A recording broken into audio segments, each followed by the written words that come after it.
Masih kurang semangat. Shalom Tiberias. Apa kabarnya? Banyak berkat, banyak mujizat, banyak kuasa, banyak kepe.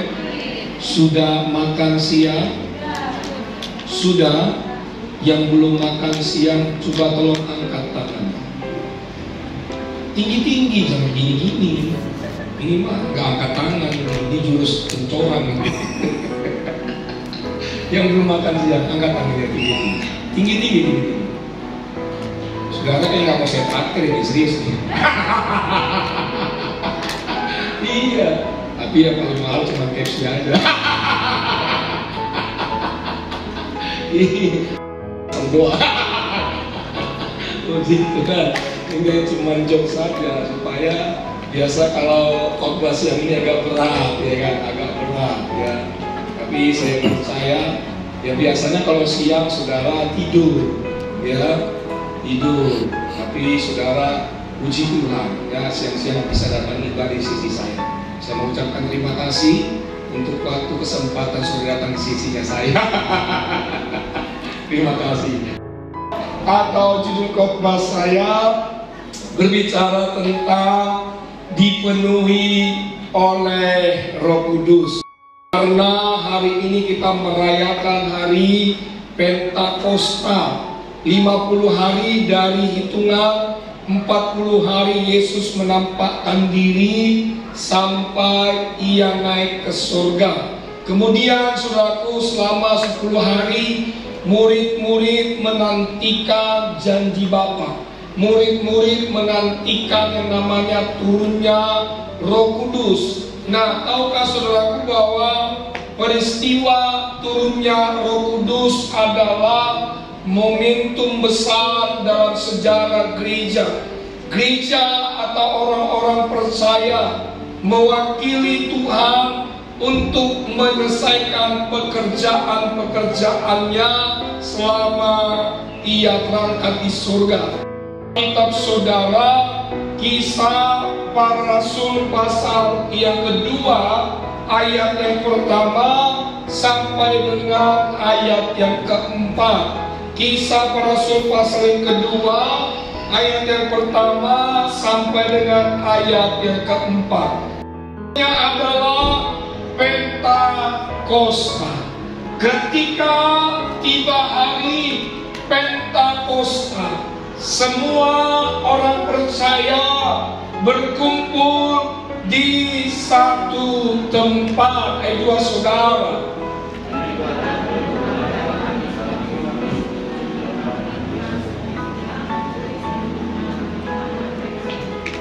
Ayat 3. Dan tampaklah kepada mereka lidah-lidah seperti nyala api yang bertebaran dan hinggap pada mereka masing-masing. Ayat 4, 2, 3, ya. Maka menulah apa? Mereka dengan lalu mulai berkata-kata dalam bahasa lain terus seperti yang diberikan oleh Roh itu kepada untuk apa? Mengatakannya. Berbahagialah bagi setiap kita hari ini yang mendengarkan firman Tuhan serta melakukan firman Tuhan ini dalam kehidupan kita setiap hari. Sudah tidak asing lagi di telinga setiap orang percaya. Pentakosta bukan hanya sekedar sejarah, tetapi Pentakosta lahirnya gereja pertama kali di dunia. Kalau sudah pelajari Alkitab saudara baik-baik, Pentakosta atau turunnya Roh Kudus, saya pelajari Alkitab saya berbicara 3 hal. Yang pertama, bagi bangsa Israel atas hasil panen gandum. Jadi Bapak Ibu, hari raya pengucapan syukur itu dirayakan 7 minggu setelah Paskah. Nah, hari raya 7 minggu itu adalah pesta pertama, dan bangsa Israel dilarang melakukan satu pekerjaan. Itu pengertian yang pertama. Pesta itu dihubungkan dengan perjanjian Allah dengan Nuh, lalu kemudian pemberian hukum Taurat di Gunung Sinai. Lalu kemudian yang ketiga, Pentakosta adalah berbicara tentang turunnya Roh Kudus. Apa yang terjadi ketika rasul-rasul menerima Roh Kudus? Ketika murid-murid dipenuhi oleh Roh Kudus, Alkitab Anda saya mengatakan bahwa mereka berbahasa yang lain. Berbahasa yang lain artinya bahwa mereka berbahasa roh. Ketika kita berbicara tentang berbahasa roh, ini berbicara tentang bahasa lidah. Jadi bahasa roh ini tidak ada seorang pun yang tahu kecuali mereka memiliki karunia menafsirkan bahasa roh. Jadi orang berbahasa roh hanya Dia dan Bapa di surga yang tahu. Dipenuhi oleh Roh Kudus. Slide berikutnya. Apa itu dipenuhi oleh Roh Kudus? Dalam bahasa Yunani dikatakan adalah eprestesan pantes pneumatos hagio, yang artinya bahwa maka penuhlah mereka dengan Roh Kudus, maka penuhlah mereka dari Roh Allah. Jadi kata dipenuhi oleh Roh Kudus, artinya ini harus secara terus menerus. Artinya adalah bahwa secara berulang-ulang. Tahukah saudaraku bahwa dipenuhi oleh Roh Kudus bukanlah sebuah peristiwa sekali saja, tetapi harus secara terus menerus. Jadi ketika kita berbicara tentang dipenuhi oleh Roh Kudus di dalam Kristus, hidup Anda dan saya milik kita, hidup kita adalah milik Tuhan. Jadi saudaraku, Anda dan saya yang dipenuhi oleh Roh Kudus. Jadi ada tanda-tandanya. Kita akan pelajari. Ada 3 hal bagaimana supaya Anda dan saya dipenuhi oleh Roh Kudus. Yang pertama, Kisah Rasul pasal 2 ayat 42a. Dia bertekun dalam pengajaran rasul-rasul dan dalam persekutuan. Jadi yang pertama Bapak Ibu, yang dapat kita pelajari bahwa bagaimana supaya Anda dan saya dipenuhi oleh Roh Kudus. Ingat baik, catat baik, bawa pulang baik, bahwa kita harus bertekun dalam firman Tuhan. Bilang sama saya, katakan bertekun dalam firman Tuhan. Katakan kanan kirimu, bilang begini, kau harus bertekun dalam firman Tuhan. Yang baru ngomong bilang begini, jangan ngomong doang lu. Amin. Rasul-rasul Bapak Ibu ya, murid-murid berkumpul, bukan mengadakan reuni. Murid-murid berkumpul bukan untuk makan, berkumpul bukan untuk ngopi-ngopi, tetapi murid-murid atau rasul-rasul berkumpul, mereka bertekun dalam pengajaran firman Tuhan. Hari ini adalah apa itu bertekun dalam pengajaran rasul-rasul. Kata bertekun dalam pengajaran rasul-rasul artinya bersungguh-sungguh, artinya menyibukkan diri dengan firman Tuhan, memfokuskan hati dan pikirannya kepada perintah Tuhan. Jadi ada 2 ciri Ketika seseorang bertekun, mereka yang pertama adalah melalui latihan.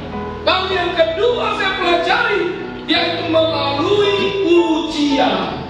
Nah, sebab itu Bapak Ibu, saya mengajak setiap kita, kalau saja rasul-rasul mereka bertekun dalam firman Tuhan, firman Tuhan menjadi gaya hidup mereka. Saya mengajak setiap kita yang mendengarkan firman Tuhan ini, ya, saudara pun harus bertekun dalam firman Tuhan.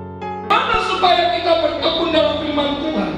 Yang pertama saya katakan di sini adalah harus memiliki kerinduan untuk mau baca firman Tuhan. Tanpa memiliki kerinduan baca firman Tuhan, saya percaya iman saudara tidak akan pernah bertumbuh. Tanpa memiliki kerinduan untuk baca Alkitab, saya percaya saudara tidak akan pernah bertekun dalam firman Tuhan. Saya mencatat Bapak Ibu, ada pendeta besar, ya, seorang bacaan saya selanjutnya, bacaan saya setiap hari adalah Alkitab, tidak ada yang lain. Sekali lagi Bapak Ibu, bacaan saya setiap hari adalah Alkitab, tidak ada yang lain. Saudara harus memiliki kerinduan untuk selalu membaca Alkitab dan melebihi dari ilmu pengetahuan. Jujur dulu, Bapak Saudara yang ada tempat ini, siapa di sini yang sudah mulai malas baca Alkitab? Angkat tangannya. Yang jujur masuk surga, angkat tangannya. Oh puji Tuhan, saya berhadapan dengan jemaat yang rajin baca firman Tuhan. Mungkin kurang jelas. Siapa di sini jemaat Tuhan yang sudah mulai malas baca Alkitab? Angkat tangannya. Tinggi-tinggi, jangan begini-begini. Iya saudaraku, nggak apa-apa, ya. Iya, itu artinya saudara, ya, Tuhan masih ngasih saudara. Kalau saudara ditegur hari ini, diingatkan oleh Roh Kudus, mari baca Alkitab saudara.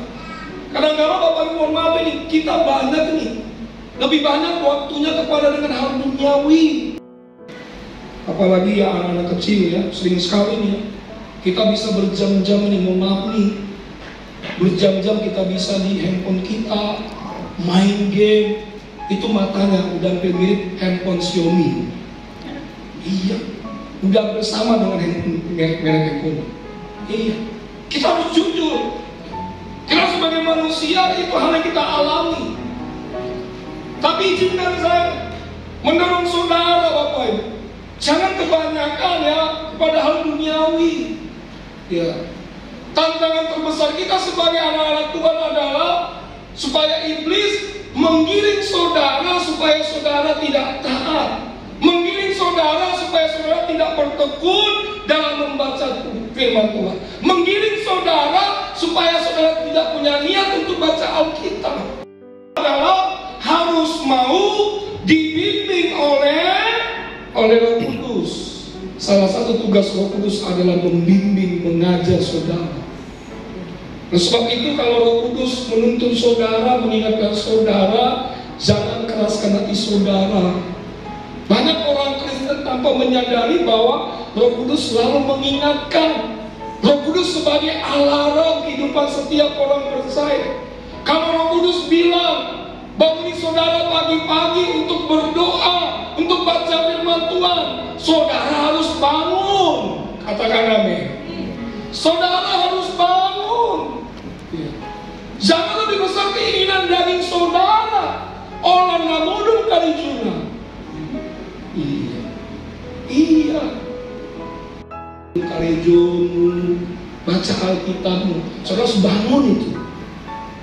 Kadang-kadang mohon saudara bilang kita kalah dengan sahabat-sahabat kita di sebelah sana. Nah mereka saja saudaraku, mohon ya, mereka bangun pagi.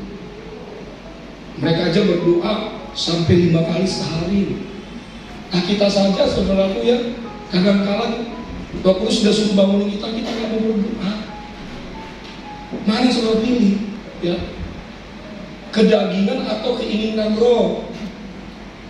Keinginan roh saudara lebih kuat dibandingkan keinginan daging saudara. Nah, Bapak Ibu yang Islam nama Yesus, semua kita pernah mengalami yang namanya kegagalan. Semua kita pernah mengalami yang namanya beban hidup yang semakin tinggi, kerjaan yang semakin menumpuk. Semua kita pernah mengalami yang namanya sakit penyakit. Ada di sini nggak pernah flu atau pilek? Angkat tangannya. Oh, tentu kita semua pernah mengalami flu atau pilek atau batuk. Itu berarti sakit kan gitu. Kita pernah mengalami hal tersebut, Bapak. Tapi dengan baik, Bapak Ibu yang selama nama Yesus, saya sebagai hamba Tuhan mengingatkan saudara, di balik penderitaan kita ada kemuliaan Tuhan yang ingin Tuhan nyatakan buat Anda dan saya. Amin. Iya. Di balik pergumulan Anda dan saya, ada berkat-berkat Tuhan yang Tuhan sediakan buat Anda dan saya. Jadi yang pertama, supaya kita dipenuhi oleh Roh Kudus, yang pertama apa? Kita harus bertekun dalam firman Tuhan. Beri tepuk tangan, beri pujian bagi Allah. Kita baca 2, 3, iya. Dan mereka apa? Selalu berkumpul untuk memecahkan roti dan berdoa.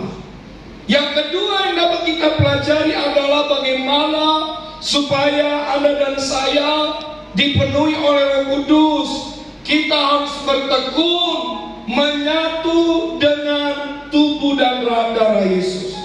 Rasul-rasul selalu berkumpul untuk selalu memecahkan roti. Rasul-rasul berkumpul ya untuk selalu yaitu menyatu dengan tubuh dan darah Yesus.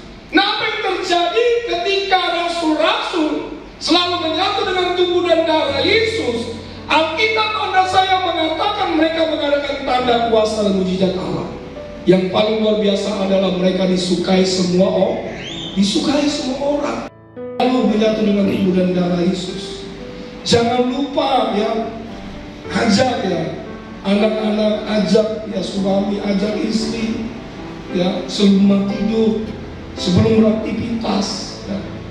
Kita waktu Anda dan saya menyatu dengan tubuh dan darah Yesus, kita sedang mengingat kematian Tuhan. Kita sedang mengingat kasih Tuhan. Saya pelajari Alkitab saya, Bapak Ibu, salah satu ajaran pokok terpenting ya, yang selalu diajarkan oleh Yesus adalah tentang apa? Roti hidup. Roti hidup berbicara tentang apa? Menyatu dengan tubuh dan darah Yesus. Waktu Anda dan saya menyatu dengan tubuh dan darah Yesus, maka saudara tidak hanya sehat sempurna, maka saudara tidak hanya saja terima mujizat. Alkitab Anda saya mengatakan saudara akan dibangkitkan pada akhir zaman. Karena saudaraku, gembala sidang Anda dan saya itu ya diajarkan lebih 7 kali tentang perjamuan kudus. Jadi ada 3 perintah ya, yang Tuhan Yesus sampaikan kepada gembala sidang Anda dan saya. Salah satu perintahnya adalah mengembalikan, yaitu kuasa di balik sakramen perjamuan kudus dan minyak kurapan. Kita sudah melihat bahwa ada begitu banyak kesaksian-kesaksian di Biblia. Kanker, tumor, ya sembuh, diberkati dan sebagainya. Siapa yang ada saksinya? Jadi tahun yang lalu saudara lihat, maksudnya Januari 2023 kemarin, tanggal 1. Jadi ada mertua punya keluarga, lalu mertua punya keluarga itu dia ada temannya lagi, sahabatnya lagi. Nah, kebetulan saya sama tim diajak untuk apa? Untuk berdoa. Berdoa kenapa ya? Sahabatnya mertua saya ini dia bukan orang Tiberias, dia orang Kalimantan. Ya, nah dia datang ke Jakarta sebenarnya cuma untuk berobat, cuci darah. Orang Kalimantan, sakitnya apa? Gagal ginjal. Ya udah stadium 4. Nah keluarganya nggak mau dirawat di rumah sakit, tapi di rumah keluarga. Nah saya diundang Bapak Ibu ya, kebetulan bertepatan ya tahun baru tanggal 1, malam tahun baru itu saya diundang. Nah setelah aku apa yang terjadi, saya datang sama tim. Ada master senam otak Pak Steve juga nih. Saya diundang, lalu kami ya biasa pujian penyembahan, sampaikan firman Tuhan. Lalu kemudian terakhir kami perjamuan kudus. Saya baca firman Tuhan, ayat-ayat yang selalu disampaikan Gembala Sedang, almarhum pendeta Dr. Isi Natalia. Ya. Apa yang terjadi Bapak Ibu? Setelah perjamuan kudus dia bilang, Pak, rasa-rasanya hati saya tenang, rasa-rasanya hidup saya damai. Saya bilang, imani Bapak sembuh. Ya amin, pasti saya sembuh Pak. Nah saudaraku, kami pulang.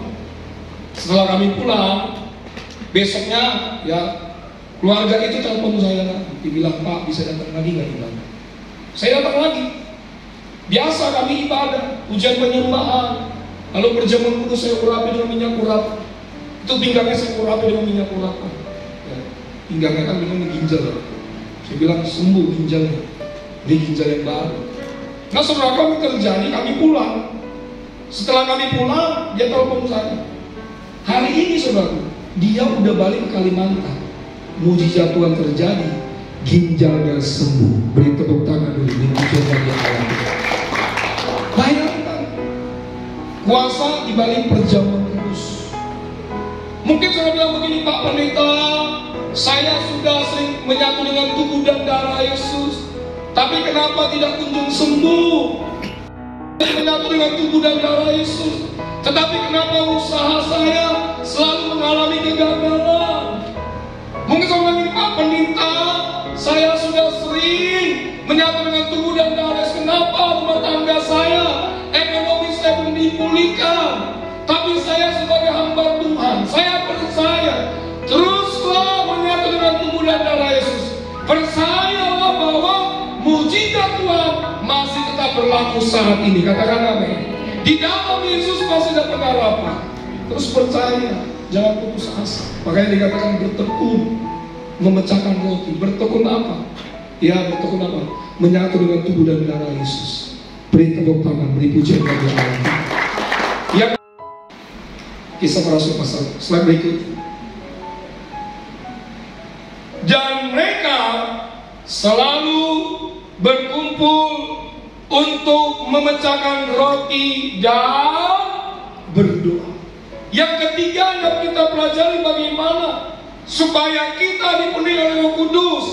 Kita harus bertekun dalam doa. Bilang sama saya, katakan bertekun dalam doa. Saudaraku, kata doa sering sekali kita dengar ya dalam kehidupan kita setiap hari, bahkan dalam khotbah-khotbah hari Minggu. Kita sadari, hari-hari ini banyak orang Kristen sudah malas berdoa. Doanya cuma rutinitas saja sebagai Kristen KTP. Tahukah saudaraku bahwa doa bukan kewajiban, tetapi doa merupakan keharusan. Kalau doa merupakan kewajiban, kenapa saya katakan doa bukan kewajiban tetapi doa keharusan? Saudaraku, banyak orang Kristen ya, supaya sembuh wajib berdoa. Bukan begitu. Tapi doa bukan kewajiban tapi keharusan. Karena ini merupakan apa? Perintah Tuhan. Doa itu bukanlah paksaan, tetapi doa adalah nafas kehidupan setiap orang percaya. Katakan amin. Iya. Kalau saudara mau ambil makanan jasmani, misalkan 2 bulan nggak makan, pasti mati. Demikian pula dengan makanan-makanan rohani. Jarang berdoa, saya pastikan kerohanian saudara tidak akan bertumbuh, pasti akan mati. Saudara harus berdoa, karena merupakan apa? Napas. Saudara kalau tidak bernapas mati. Apalagi ini bicara tentang apa? Banyak orang Kristen saudara ya salah kaprah tentang esensi doa. Orang itu berkata kalau esensi doa adalah berkat. Bukan. Esensi doa berbicara tentang apa? Hubungan kita bersama dengan Tuhan. Ya, berarti kalau hubungan ini hubungan yang baik dengan Tuhan. Kalau saudara memiliki hubungan tidak baik sama tetangga, pasti dibenci. Tetapi saya percaya Tuhan yang kita sembah Sekalipun sudah malas berdoa, saya percaya Tuhan masih mengasihi saudara. Tapi lagi-lagi saya mengatakan saudara, mari ya, aktifkan kembali berdoa Allah dengan gereja-gereja konvensional. Gereja konvensional itu yang memang kayak gereja Protestan. Mereka kalau berdoa setelah waduh, mantap sekali. Iya, mantap. Kalau kita kalangan karismatik ini ya, saking rohaninya, makan aja udah mantap itu, saking rohaninya. Doanya udah tinggal begini, udah gaya koboi. Kan banyak ya sekarang. Tapi bayangkan yang saya punya mama yang pendoa sapa, ya, saya ingat banget. Tapi mama saya memang rajin berdoa. Kalah dengan doa kita. Suatu ketika ya, kami biasa pulang sekolah. Saya ingat banget saudara. Biasanya kalau pulang sekolah kami suka ya makan bareng-bareng. Mama papa saya bilang sebelum kita makan kita berdoa dulu. Oke, itu jam 2 siang. Lagi lapar-laparnya pulang sekolah. Mari kita berdoa. Mama saya berdoa. Berdoanya seperti berpuisi. Tuhan Yesus, berkatilah saudara kami yang ada di Bandung. Berkati saudara kami yang ada di Palembang. Gereja-gereja dimanapun Tuhan berkati. Dia masih berdoa. Kita udah makan, dia amin, kita udah ada di tempat. Serius? Iya. Dia tidur, wow. Dia masih berdoa sampai tidur, udah bangun pagi. Dia masih berdoa. Serius, benar. Ini pengalaman tidak bisa terlupakan. Kalah kadang-kadang kita sama orang karismatik. Serius. Amin. Aktifkan kembali ke saudara. Anak muda nih, kalau lagi pacaran nonton bioskop, doa dulu. Iya, berdoa dulu. Yang udah jarang berdoa, ayo. Oh, puji Tuhan, rajin-rajin berdoa. Ayo tepuk dulu pundak kanan kiri, sudah bilang ini jangan malas berdoa, ayo. Dan baru ngomong bilang ini jangan ngomong doang. Amin. Rajin berdoa. Saya anak-anak saya ajarin ya. Saya maaf ya. Kadang-kala pelayanan sebelum berangkat pelayanan ada 4 kali makan saya berdoa. Tadi saya ngantar anak-anak saya, anak istri saya kan pelayanan di BTC kan. Jadi anak saya sama saya. Saya sih pertama BTC kan, jadi saya antar anak. Itu anak saya suruh berdoa. Doain Pak. Iya, mari kita doa. Ada 2 nanti ganti-gantian berdoa. Yang pertama ini saya berkati Papa, pelayanannya, dia banyak berkatnya, banyak kepeknya, banyak ini. Amin. Kadang-kadang kan 2 anak kecil kan tulus ya. Berkati papi, ya disayangi kepala kita. Ya, pulang-pulang ya bawa duit yang banyak. Amin. Ya. Biasa orang kaya. Iya, jangan masuk. Saudaraku, kalau sudah baca kitab surat Daud, pemazmur Daud dalam keadaan tertekan dia berdoa. Sampai-sampai Daud bilang begini, Tuhan jawab doa saya. Sebab saya sengsara dan miskin aku. Kenapa? Di tempat persembunyiannya Daud, ya dia mengalami tekanan yang begitu hebat karena ingin dibunuh oleh Saul. Coba kita buka Mazmur 86. 1-3, 2-3 ya.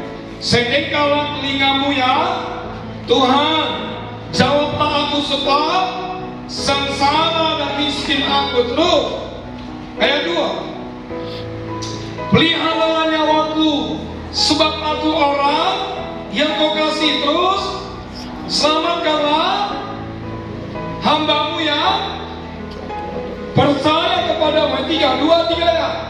Engkau adalah Allahku, kasihanilah aku ya Tuhan, sebab kepadamu lah aku berseru sepanjang hari. Perhatikan ya, sebab kepadamu lah aku berseru sepanjang hari. Padahal dia raja loh, padahal dia orang hebat.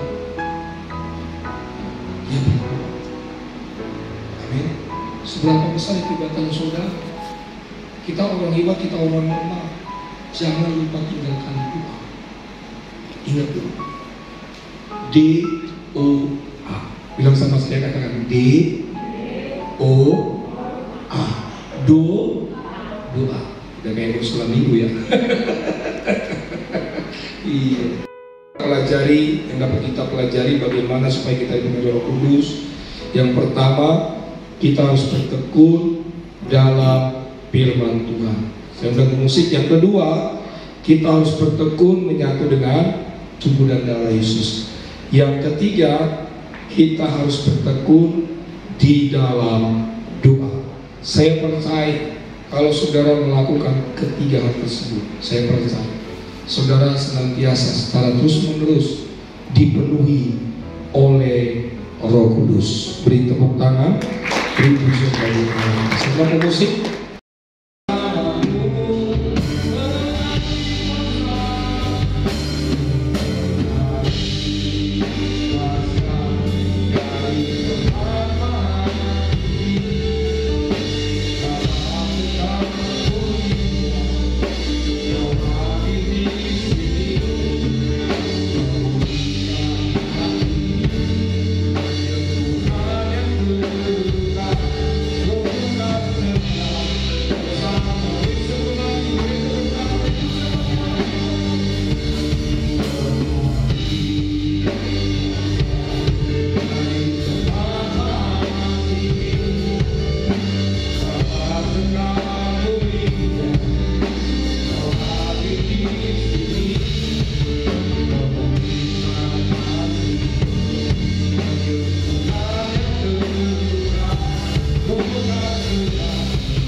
yang pertama, kita harus bertekun dalam firman Tuhan. Saudaraku, Bapak Ibu yang dikasihi dalam nama Yesus, tanpa kita sadari hari-hari ini kita sudah mulai malas baca Alkitab. Tanpa kita sadari hari-hari ini kita sudah tidak ada keinginan kemauan untuk baca firman Tuhan. Tapi saya sebagai hamba Tuhan mengingatkan saudara, kalau saja para rasul 2000 tahun yang lalu mereka menantikan Roh Kudus, mereka menantikan janji Bapa, mereka bertekun dalam pengajaran rasul-rasul. Bertekun dalam pengajaran rasul-rasul berbicara tentang mereka menumbuhkan, memfokuskan diri kepada firman Tuhan. Saya mengajak setiap kita, mari bangun kembali hubungan yang intim kepada Tuhan. Baca Alkitab. Yang kedua, yang dapat kita pelajari bagaimana supaya kita dipenuhi Roh Kudus. Kita harus bertekun menyatu dengan tubuh dan darah Yesus. Kalau saja rasul-rasul mereka selalu berkumpul untuk selalu menyatu dengan tubuh dan darah Yesus. Hari ini saya mengingatkan saudara, jangan lupa selalu menyatu dengan tubuh dan darah Yesus. Mungkin saudara berkata kepada saya, Pak Pendeta, saya sudah rajin menyatu dengan tubuh dan darah Yesus. Tapi kenapa penyakit saya tak kunjung sembuh? Pak Pendeta, saya sudah rajin menyatu dengan tubuh dan darah Yesus. Tetapi kenapa rumah tangga saya belum dipulihkan? Saudara bilang, Pak Pendeta, saya sudah rajin menyatu dengan tubuh dan darah Yesus. Tetapi kenapa